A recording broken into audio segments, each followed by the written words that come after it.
Am I the a-hole for letting my stepson, his girlfriend, and baby become homeless? My female 46 two stepsons, Eric 27 and Michael 30, live with me and their dad. But our relationship was superficial, since they kept reminding me that their mom was present in their lives and I was the outsider. They then moved away for college and rarely visited.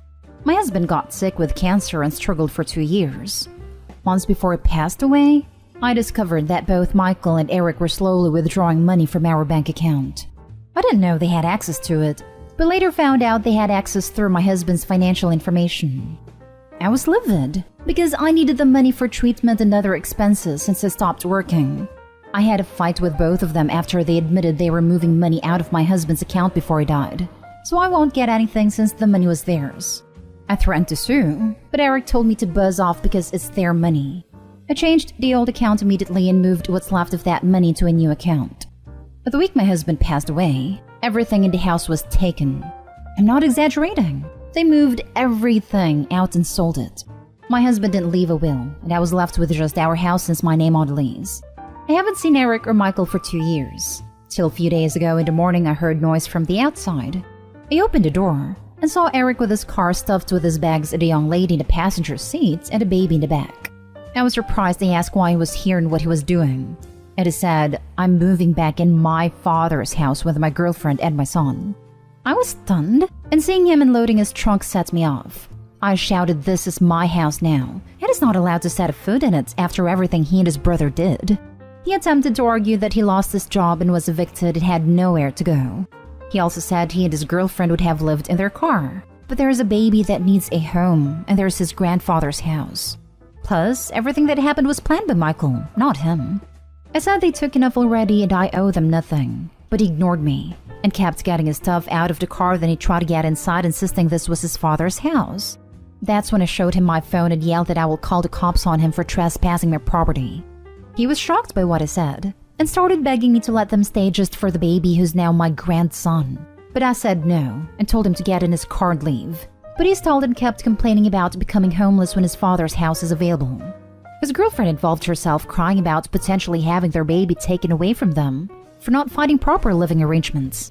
I said this wasn't my problem, and Eric kept begging, then said I was being cruel and unfair by taking my anger out on an innocent baby with no home to live in. He left but had his dad's side of the family shaming me for letting Eric go homeless and demanding I let him come to his father's house, but I refused. To answer additional questions, 1. Yes, my name is on the lease and now it's officially my house.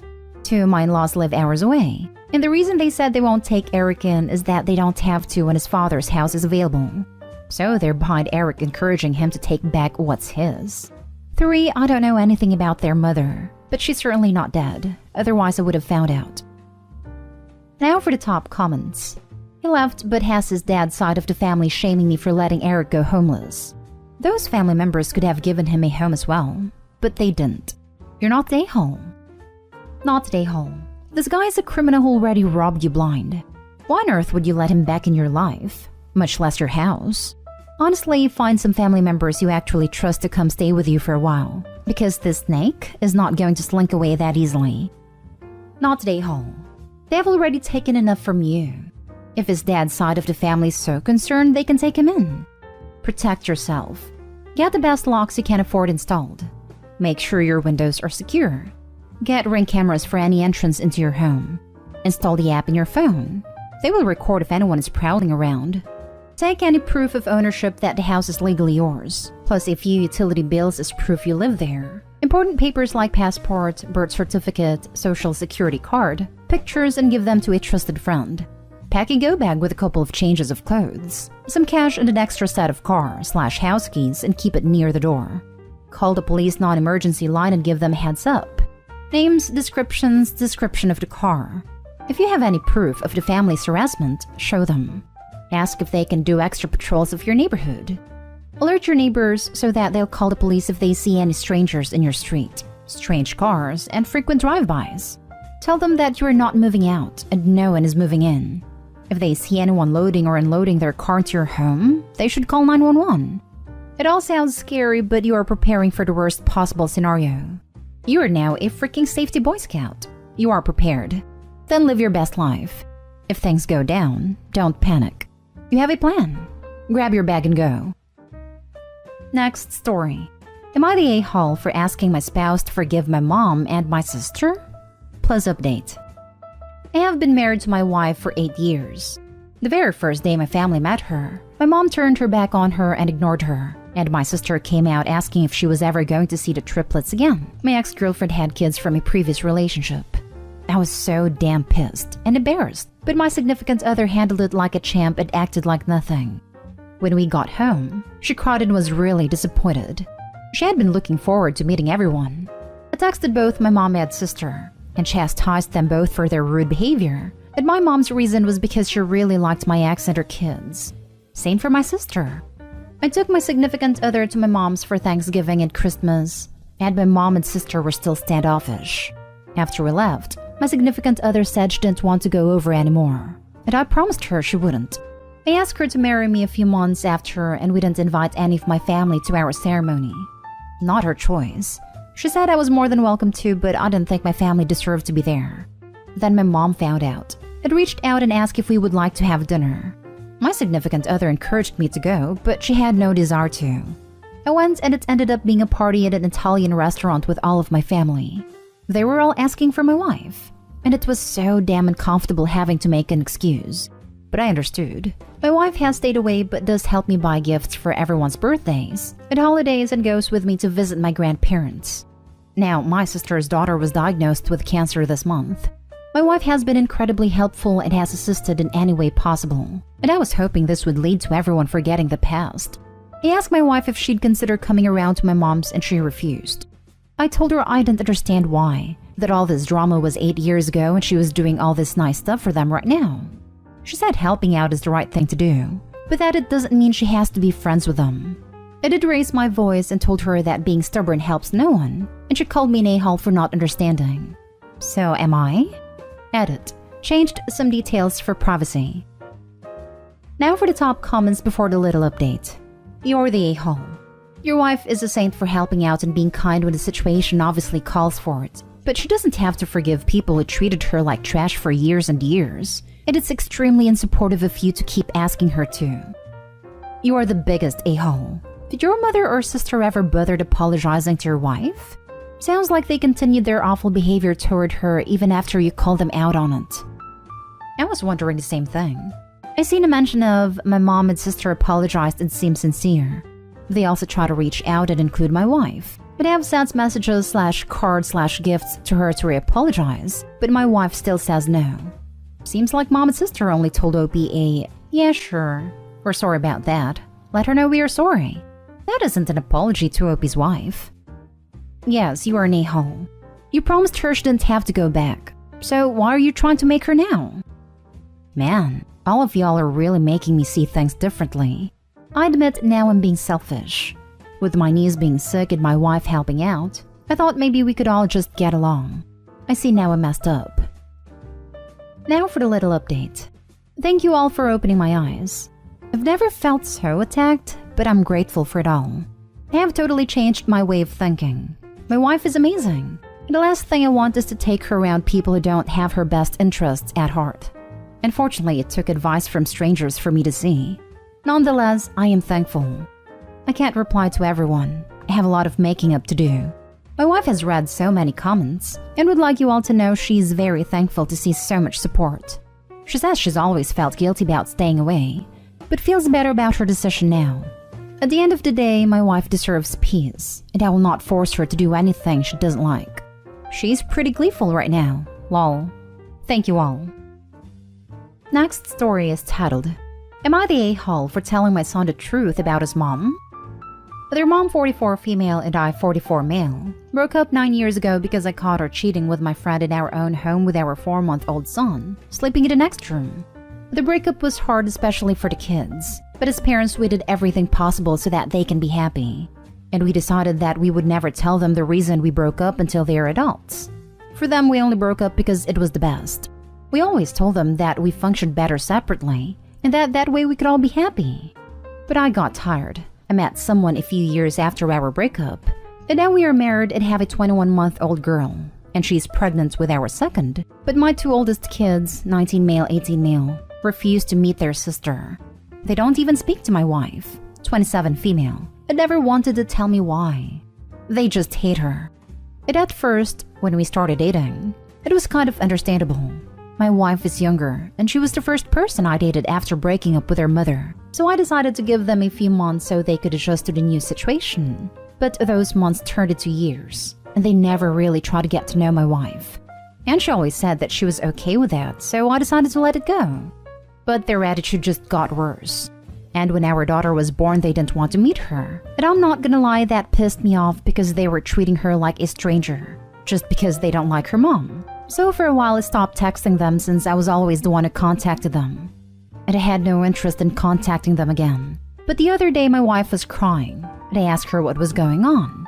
And she showed me some texts they sent her. She tried to contact them a few weeks ago so we could fix our relationship. And they just insulted her. They called her a cheap woman and told her that they will never meet that bastard, our daughter, because they hate our daughter as much as they hate my wife.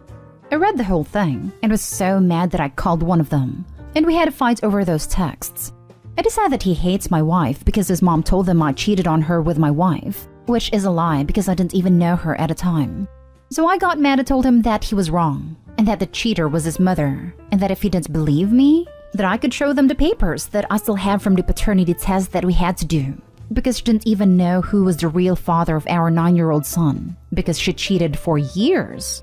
He was speechless and just hung up the call. And now I feel like maybe I went too far because I shouldn't have told him that. But I was mad because I love my daughter and my wife, and I don't want anyone to hurt them. She's the sweetest and kindest person I ever met in my life, and seeing her sad or crying breaks my heart, and that's why I reacted that way. Am I the a-hole for telling him that? Oh, hell no. Not the a-hole 1,000 times over. Your ex crossed a line that should never be crossed, and only to screw you over for no other reason than out of pure spite and or jealousy. You did the right thing to combat lies with the truth. Eventually the truth will win out, but it'll take time. Yeah, lying about the innocent party cheating completely nullifies the proverbial non-disclosure agreement about the guilty parties cheating. Talk about literally asking for it. Not the a-hole. This is why no plan should include keeping secrets from kids. They don't work. You and your wife have suffered their unjust wrath long enough. Time for their mom to have her fair share. Not the a-hole. You were just setting the story straight. Your ex, on the other hand, major a-hole for lying to them to make you look bad and ruining your relationship with your kids. Agreed. X is the a-hole here. Opie's ex lied to his children to make him look bad. His sons are adults now, and they deserve to be told the truth. Justified. Your ex-wife lied to your children, and it had serious negative consequences for your new family, so they needed to know the truth. Passing on the information in a calmer way would have been better, of course.